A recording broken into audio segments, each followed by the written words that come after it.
emphasized on this issue when the Prophet ﷺ reminded those Muslims to hoard their wealth by not spending and investing them.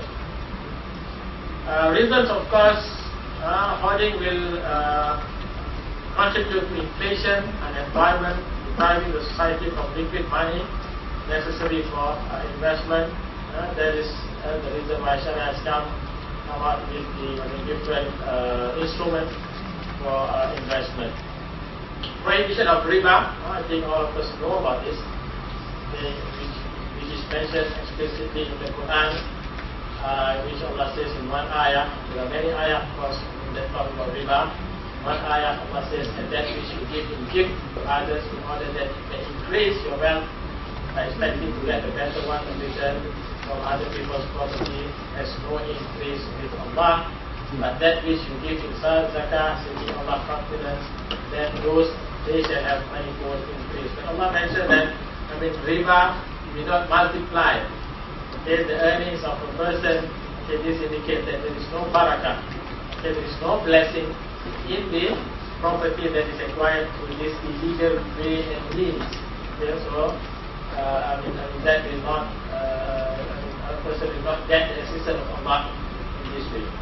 And the hadith confirmed the curse of Allah towards all those who involve themselves with riba, because this riba disregards the social obligation and promote selfishness, taking advantage of the desperate situation of other people. Involving in other financial activities such as partnership normally brings more benefit to people. Definitely, profit and loss shall be shared and considered as collective responsibility. This is one of the things that is emphasized by Islam. Okay, that the risk has to be shared, which I believe that this is one of the issues in our contemporary situation.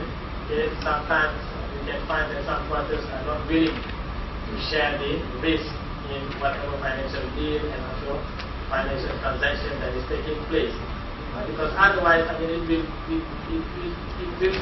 against the principle of justice. Okay, if the risk is only a burden to one party, okay, but the other party wanted to share the profit, okay, without sharing the loss, that will be against the principle of justice. Okay, the hadith, the Prophet mentioned al-wudmu bil-wudmu. Okay, meaning that the profit that a person wanted to acquire must be associated, of course, with the risk. Now, indulging in riba makes people lazy and refrain them from being creative. High rate of interest deter the development of capital. Prohibition of squander, extravagance, and stinginess.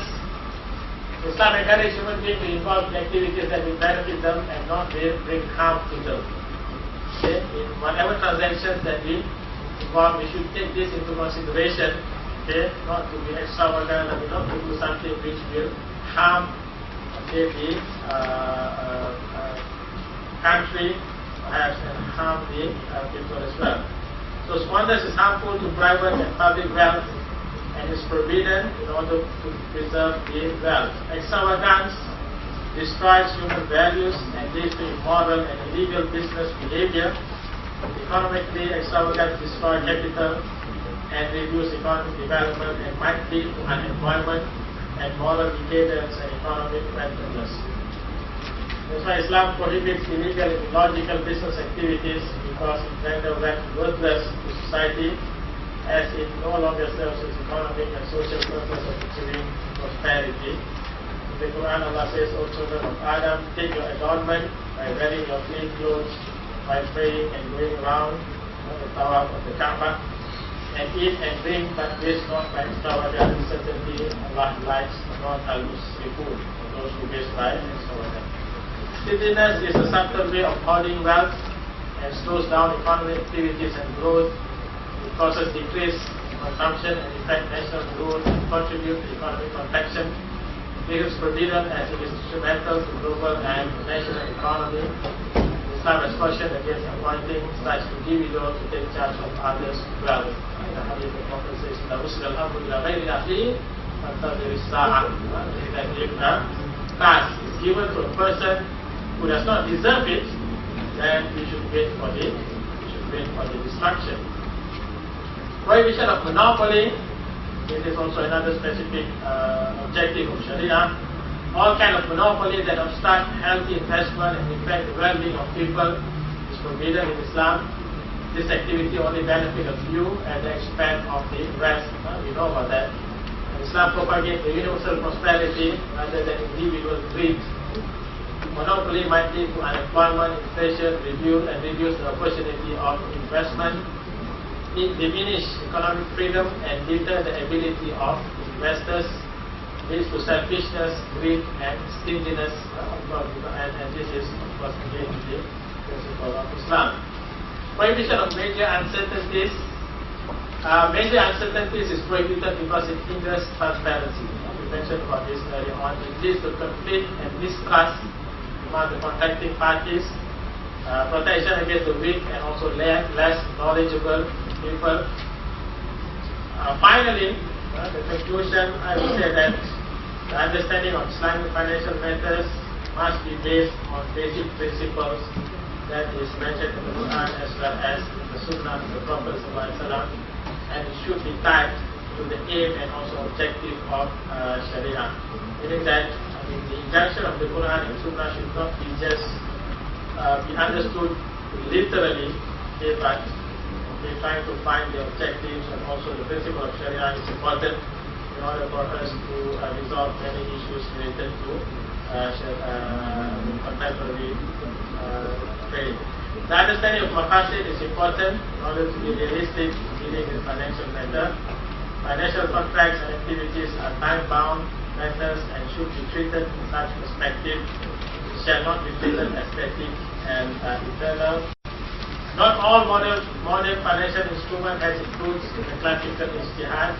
The modern scholars have to be creative in deciding matters related to contemporary financial and banking activities, and we still have a long way to go in achieving the idealism in the Islamic banking and finance industry. And finally, this ayah, قُلْ اعْمَلُوا فَسَيَرَى اللَّهُ عَمَلَكُمْ وَرَسُولُهُ وَالْمُؤْمِنُونَ وَسَتُوَفُّونَ إِلَى عَالِمِ الْغَيْبِ وَالشَّهَادَةِ وَيُنَبِّئُكُم بِمَا كُنتُمْ تَعْمَلُونَ. This is our duty, and say, the Quran says, do deeds, do good deeds, and Allah will see your deeds, and so will His Messenger and the believers, and you will be brought back to the all-knower of the unseen and the seen. Then He will inform you of what you do. So I think with that remark, that ayah, I will end my presentation. Assalamu alaikum wa rahmatullahi wa barakatuh.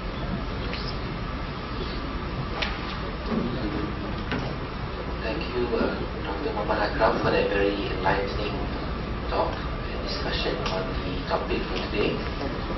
Now we would like to call upon the first of our panel of discussants, Dr. Mohamad Yusuf, to provide some brief comments on the topic for today.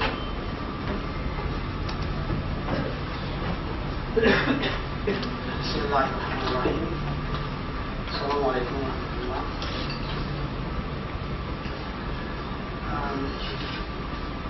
It's very easy to comment, but difficult to write a paper. So I'm on the easy side. First of all, on the objectives. There are several definitions of objectives from which I understand the purposes, the ends that the Sharia wants to achieve. And this, I think, is also different from the hikmah. Maqasid and maqsad, the purpose. And hikmah is the wisdom. So if we say that these are the objectives, then the Sharia wants to achieve these objectives. And then how the Sharia wants to achieve these goals.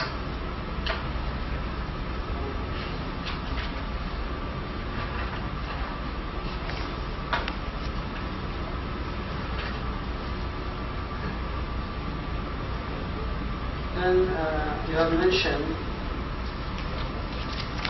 that